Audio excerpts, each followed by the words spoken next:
The focus mode is a nifty feature found in many Android smartphones, and the Samsung Galaxy M31s is no exception.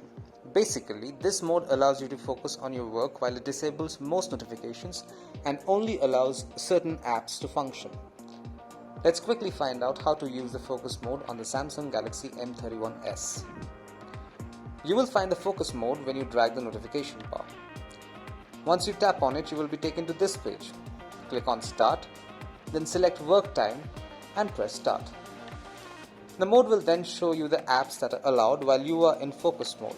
You can add or remove any app of your choice.